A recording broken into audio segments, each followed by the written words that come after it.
Hello everyone. Transitive ಲಾ ಅಂತಂದ್ರೆ ಏನು ನಾವು ನೋಡೋಣ್ರಿ.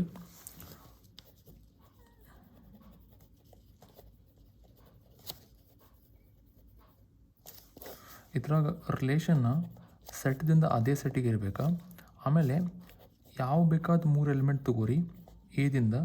ಈಗ ನಾವು 3 element A B C belongs to A ಅಂತ ಅಂದಿದ್ದೇನೆ ರೀ. ಆ 3 ಎಲಿಮೆಂಟ್ ತೊಗೊಂಡ್ರೆ ಆರ್ಡರ್ ಪೇಸ್ ಇರ್ಬೇಕು ರೀ. ಈಗ A comma B belongs to R and ಅಂತ ಹೇಳ್ತೇನೆ ರೀ, ಸ್ವಲ್ಪ ಲಕ್ಷ ಕೊಡ್ರಿ. And B comma C belongs to R implies that A comma C belongs to R. ಇದು ಟ್ರಾನ್ಸಿಟಿವ್ ಲಾ ಐತ್ರಿ. ಒಂದು ರಿಲೇಷನ್ ಏನಾದರೂ ಟ್ರಾನ್ಸಿಟಿವ್ ಆಗಿತ್ತಂದ್ರೆ ಅದರಲ್ಲಿರೋ ಎಲ್ಲ ಆರ್ಡರ್ ಪೇರ್ಸು ಟ್ರಾನ್ಸಿಟಿವ್ ಆಗಿರ್ತಾವೆ ರೀ. ಅಂದ್ರೆ ರಿಲೇಷನ್ ಟ್ರಾನ್ಸಿಟಿವ್ ಐತೋ ಇಲ್ಲೋ ಹೇಳ್ಬೇಕಂದ್ರೆ ಅದರಾಗಿಂದ ಆರ್ಡರ್ ಪೇರ್ಸ್ನ ನಾವು ಟೆಸ್ಟ್ ಮಾಡಬೇಕಾಗ್ತೈತಿ. ಆರ್ಡರ್ ಪೇರ್ನ ಟ್ರಾನ್ಸಿಟಿವ್ ಐತಿ ಇಲ್ಲೋ ಟೆಸ್ಟ್ ಮಾಡ್ಬೇಕಂದ್ರೆ ಸ್ವಲ್ಪ ಕಂಡೀಷನ್ಸ್ ಅದಾವೆ ರೀ. ಆ ಕಂಡೀಷನ್ಸ್ ಬರಿತೇನೆ ನೋಡ್ರಿ. Ordered pair eligible. ಈಗ ಆರ್ಡರ್ ಪೇರ್ ಎಲಿಜಿಬಲ್ ಇರ್ಬೇಕು ರೀ. ಓಕೆ, ಇದರ ಲಾ ಅಪ್ಲೈ ಮಾಡೋಕೆ ಎಲಿಜಿಬಲ್ ಇರ್ಬೇಕು ರೀ. ಎಲಿಜಿಬಲ್ ಇದ್ದಾಗ ಮತ್ತು 2 ಕಂಡೀಷನ್ ಬರ್ತಾವೆ ರೀ. ಆ ಎಲಿಜಿಬಲ್ ಯಾವಾಗ ಇರ್ತೈತೆ ಅಂತ ನೋಡೋಣ ರೀ. ಎಲಿಜಿಬಲ್ ಯಾವಾಗ ಇರ್ತೈತೆ ಅಂದ್ರೆ if second element of ordered peer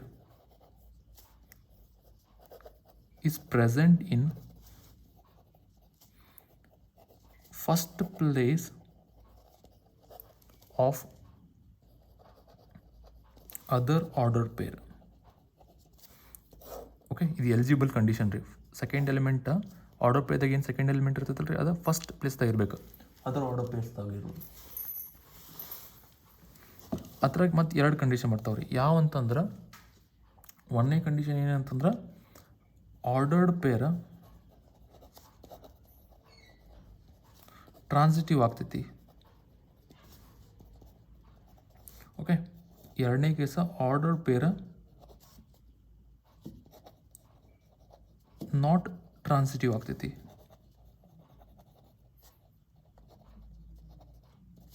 okay, ಎಲಿಜಿಬಲ್ದಾಗ 2 possibility ಬರ್ತಾವೆ. 2 ಪಾಸಿಬಿಲಿಟಿ ಹೇಳ್ತೇನೆ ರೀ. ನಾಟ್ ಎಲಿಜಿಬಲ್ ಅಂತ ಆಗ್ತದೆ ರೀ. ಆರ್ಡರ್ ಪೇರ್ ನಾಟ್ ಎಲಿಜಿಬಲ್ ಆಗ್ತೈತಿ, ಅದು ಹೇಳ್ತೇನೆ ರೀ. Ordered pair not eligible. ಈಗ ಯಾವಾಗ ಆರ್ಡರ್ ಪೇರ್ ನಾಟ್ ಎಲಿಜಿಬಲ್ ಆದಾಗ ಒಂದೇ ಕಂಡೀಷನ್ ಬರ್ತೈತಿ. ಯಾವಾಗ ನಾಟ್ ಎಲಿಜಿಬಲ್ ಆಗ್ತೈತೆ ಅಂತ ಹೇಳ್ತೇನೆ ನೋಡ್ರಿ. If second element of ordered pair is not present in first place of other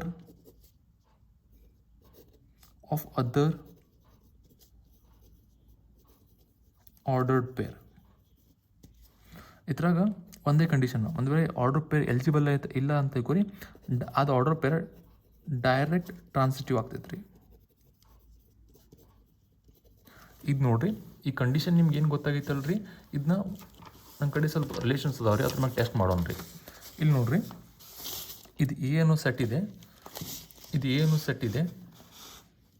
ಇದ್ರಾಗ 3 ಎಲಿಮೆಂಟ್ ಇದಾವೆ. ರಿಲೇಷನ್ ಎದಿಂದ ಹೇಗಿತ್ತು ರೀ. ಆಮೇಲೆ ಇದು R1 ಅಂತ ರಿಲೇಷನ್ ಕೊಟ್ಟೇನೆ ರೀ. ಇದನ್ನು ಟೆಸ್ಟ್ ಮಾಡೋಣ ರೀ. ಓಕೆ, ಇದನ್ನು ಟೆಸ್ಟ್ ಮಾಡೋಣ. ಇಲ್ಲಿ ರಿಲೇಷನ್ ಇತ್ತು ನೋಡ್ರಿ. ನಾವು ಲಾ ಹೇಳಿದ್ದೇನೆ, ಟ್ರಾನ್ಸಿಟಿವ್ ಲಾ ಇಲ್ಲಿ ಬರೆದಿದ್ದೇನೆ ರೀ. ಈಗ ನೋಡ್ರಿ, A, B belongs to R and A, B belongs to R, B, C belongs to R implies A, C belongs to R. ಹಿಂಗೈತ್ರಿ. ಈಗ ಈ ಕಂಡೀಷನ್ನ ಇದಕ್ಕೆ ಟೆಸ್ಟ್ ಮಾಡೋದು ರೀ. ಇದನ್ನು ಕಂಡೀಷನ್ ಟೆಸ್ಟ್ ಮಾಡಬೇಕಂತಂದ್ರೆ ಇದು ಎಲಿಜಿಬಲ್ ಐತಿ ಇಲ್ಲಿ ನೋಡ್ಬೇಕು ರೀ. ಎಲಿಜಿಬಲ್ ಇರಬೇಕಂದ್ರೆ ಕಂಡೀಷನ್ ಏನು ಬರ್ತೇನೆ ರೀ. Second element of a order pair is present in first place of other order pair. ಅಂದರೆ ಸೆಕೆಂಡ್ ಎಲಿಮೆಂಟ್ ಏನೈತಲ್ಲ ರೀ, ಇದನ್ನು ಹೊರತುಪಡಿಸಿ ಬಾಕಿ ಉಳಿದಿರೋ ಆರ್ಡರ್ ಪೇರ್ದಾಗ ಫಸ್ಟ್ ಬೇಸ್ದಾಗ ಇರ್ಬೇಕು ರೀ. 2 ಐತಿ ಅಂದರೆ ಇದು ಎಲಿಜಿಬಲ್ ಆತ್ರಿ ಈ ಕಂಡೀಷನ್ಗೆ. ಈ ಕಂಡೀಷನ್ಗೆ ಎಲಿಜಿಬಲ್ ಆದ್ರೆ ಇದು ಫೇಲು ಆಗ್ಬೋದು, ಪಾಸು ಆಗ್ಬೋದು. ಪಾಸ್ ಯಾವಾಗ ಆಗ್ತೈತೆ ಅಂದ್ರೆ ಈಗ ಎ ಬಿ ಐತ್ರಿ, ಬಿ ಸಿ ಐತ್ರಿ, ಅಂದರೆ ಎ ಸಿ ಇರ್ಬೇಕಿತ್ರಾಗ. ಹಂಗೆ ಇಲ್ಲಿ 1 2 ಐತಿ 2 3 ಐತಿ. ಈ ರಿಲೇಷನ್ದಾಗ 1 ಮತ್ತು 3 ಇರ್ಬೇಕು. ಇಲ್ಲೇ ಐತ್ರಿ, ಇದು ಟ್ರಾನ್ಸಿಟಿವ್ ಆತು. ಈಗ ಒಂದೇ ಟ್ರಾನ್ಸಿಟಿವ್ ಆಗೈತಿ ಎಲ್ಲ ಟ್ರಾನ್ಸಿಟಿವ್ ಆಗೈತೆ ಅಂತ ಹೇಳಕ್ಕೆ ಬರೋಂಗಿಲ್ಲ. ಪ್ರತಿಯೊಂದು ಆರ್ಡರ್ ಪೇರು ಟ್ರಾನ್ಸಿಟಿವ್ ಆಗಬೇಕು. ಈಗ ಇದನ್ನು ಟೆಸ್ಟ್ ಮಾಡ್ತೇನೆ ರೀ. ಇದನ್ನು ಟೆಸ್ಟ್ ಮಾಡ್ಬೇಕಂದ್ರೆ ಎಲಿಜಿಬಲ್ ಐತಿ ನೋಡ್ಬೇಕು ರೀ. ಎಲಿಜಿಬಲ್ ಇರ್ಬೇಕಂದ್ರೆ ಸೆಕೆಂಡ್ ಜಾಗದಾಗಿರೋ 3 ಬಾಕಿ ಉಳಿದಿರೋ ಆರ್ಡರ್ ಪೇರ್ ಇದನ್ನು ಹೊರತುಪಡಿಸಿ ಬಾಕಿ ಉಳಿದಿರೋ ಆರ್ಡರ್ ಪೇರ್ ಅಂದ್ರೆ ಇವೆರಡು ಅದ್ರಾಗ ಫಸ್ಟ್ ಪೊಸಿಷನ್ದಾಗ ಇರ್ಬೇಕು 3. ಇಲ್ಲಿ 3 ಐತಿ ಇಲ್ಲ, ಇಲ್ಲಿ 3 ಐತಿ ಇಲ್ಲ. ಇದು ನಾಟ್ ಎಲಿಜಿಬಲ್ ಅಂತಂದ್ರೆ ಏನು ಹೇಳ್ತೈತಿ, ಡೈರೆಕ್ಟ್ ಟ್ರಾನ್ಸಿಟಿವ್. 3 ಇದು ಸೇಮ್ ರೀ, 3 ಸೆಕೆಂಡ್ ಪೊಸಿಷನ್ದಾಗೈತಿ, ಇಲ್ಲಿ 3 ಇಲ್ಲೈತಿ. ಇದನ್ನ ಹೊರತುಪಡಿಸಿ ಬಾಕಿ ಉಳಿದಿರೋ ಇವೆರಡು ಆರ್ಡರ್ ಪೇರ್ದಾಗ 3 ಇಲ್ಲ ಫಸ್ಟ್ ಪೊಸಿಷನ್ದಾಗ. ಅದಕ್ಕಾಗಿ ಇದು ಡೈರೆಕ್ಟ್ ಟ್ರಾನ್ಸಿಟಿವ್. ಇಲ್ಲಿ ನೋಡ್ರಿ, ಇದು ಟ್ರಾನ್ಸಿಟಿವ್ ಆಯ್ತಿದೆ. ಇದನ್ನ ಟೆಸ್ಟ್ ಮಾಡ್ತೇನೆ ರೀ. ಓಕೆ, ಇದು ಎಲಿಜಿಬಲ್ ಐತಿ ನೋಡ್ಬೇಕು. ಎಲಿಜಿಬಲ್ ಅಂದ್ರೆ ಸೆಕೆಂಡ್ ಪೊಸಿಷನ್ದಾಗಿರೋ ಎಲಿಮೆಂಟ್ 2 ಫಸ್ಟ್ ಪೊಸಿಷನ್ ಇರ್ಬೇಕು. ರಿಮೈನಿಂಗ್ ಆರ್ಡರ್ ಒಂದೇ ಐತಿ. ಇದನ್ನು ಹೊರತುಪಡಿಸಿದ್ರೆ ಇಲ್ಲಿ ಸೆಕೆಂಡ್ ಪೊಸಿಷನ್ದಾಗ ಐತಿ. ಇದ್ರೆ ಏನಿರಬೇಕು 1 3 ಇರಬೇಕು. ಇದ್ರ 1 3 ಇಲ್ಲ ಅಂದ್ರೆ ಇದು ಫೇಲ್ ಆಯ್ತು. ಒಂದೇ ಫೇಲ್ ಆದ್ರೆ ಮುಗೀತು ರೀ, ಇನ್ನೊಂದು ಟೆಸ್ಟ್ ಮಾಡೋಕೆ ಹೋಗಿಲ್ಲ. ನಾಟ್ ಟ್ರಾನ್ಸಿಟಿವ್ ಅಂತ ಹೇಳ್ಬೇಕು ರೀ. ಇಲ್ಲಿ ನೋಡ್ರಿ, ಇದನ್ನ ಈ ಆರ್ಡರ್ ಪೇರ್ ಕೊಟ್ಟು ಇದರ ಸೆಟ್ ಐತಿ 1 2 3 4 ಇದು ರಿಲೇಷನ್ ಡಿಫೈನ್ ಮಾಡೀನಿ. ಇದಾಗ್ತೈತಿ ನೋಡೋಣ.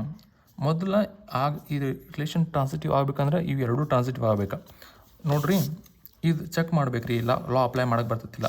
ಲಾ ಅಪ್ಲೈ ಮಾಡೋಕೆ ಬರಲಿಲ್ಲ, ನಾಟ್ ಎಲಿಜಿಬಲ್ ಅಂದ್ರೆ ಡೈರೆಕ್ಟ್ ಟ್ರಾನ್ಸಿಟಿವ್. ಅಪ್ಲೈ ಮಾಡೋಕೆ ಬರ್ತಂದ್ರೆ 2 ಕೇಸ್ ಆಗ್ಬೋದು, ಆಗದೇನೂ ಇರ್ಬೋದು. 2 ಐತ್ರಿ, ಈ 2 ಇಲ್ಲ ಫಸ್ಟ್ ಪೊಸಿಷನ್ದಾಗ. ನಾಟ್ ಎಲಿಜಿಬಲ್ ಇದೆ ಅಂದ್ರೆ ನಾಟ್ ಎಲಿಜಿಬಲ್ ಡೈರೆಕ್ಟ್ ಟ್ರಾನ್ಸಿಟಿವ್. ಇಲ್ಲಿ 4 ಐತಿ, ಇಲ್ಲಿ 4 ಇದು ಸೆಕೆಂಡ್ ಪೊಸಿಷನ್ದಾಗ ಇಲ್ಲ, ಸೆಕೆಂಡ್ ಪೊಸಿಷನ್ದಾಗ ಐತಿ, ಫಸ್ಟ್ ಪೊಸಿಷನ್ದಾಗ ಇಲ್ಲ. ಇದು ಡೈರೆಕ್ಟ್ ಟ್ರಾನ್ಸಿಟಿವ್. ಎರಡು ಟ್ರಾನ್ಸಿಟಿವ್ಗೆ ಹೋಲ್ ಟ್ರಾನ್ಸಿಟಿವ್ ಆಗ್ತೈತಿ. Thank you.